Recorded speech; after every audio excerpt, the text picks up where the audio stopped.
ပါဒီနေ့ပြောပြပေးမယ့် operator အကြောင်းကတော့ sniper role ကလူနာအကြောင်းဖြစ်ပါတယ်စလိုက်ကြ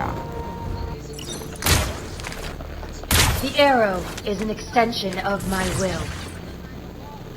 ပထမအဆုံးကတော့ directions arrow ဆိုတဲ့ skill ပါထောက်လှမ်းရေးများမျိုးစားပေါ့စာသုံးကလည်းအများအကြောင်းပြလို့မှာဖြစ်ပြီးတော့များတော့လည်းကြောင်းရှောက်အနီတန်းလေးကြံခဲ့မှာဖြစ်ပြီးတော့လက်ပေါ်မှာ animation တွေပါကဒီအောင်ဆက်လေးပေါ်လာမှာပါဒီနေရာပြရတဲ့ပုံမျိုးပါကူလောင်းတော့100စက္ကန့်ပါနောက်တစ်ခုကတော့ bow arrow ဆိုတဲ့ skill ပါလက်စစ်များမျိုးစားဖြစ်ပြီးတော့ enemy နာမှာက short ဖြစ်နေတာပါ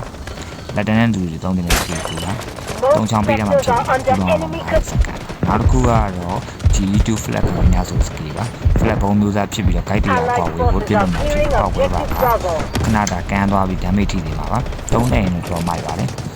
ကုန်းတော့ပစ္စည်းတော့နေနေပါတယ်နေပြောပြပေးခဲ့တာတော့ sniper role ကလည်း skill ကြောင်းနောက်ပြီးတော့မှာ sniper role က headshot ရဲ့ skill ကြောင်းပြောပြပေးပါမယ်နောက်ပြီးတော့ပြန်တွေ့ကြမှာဗျာ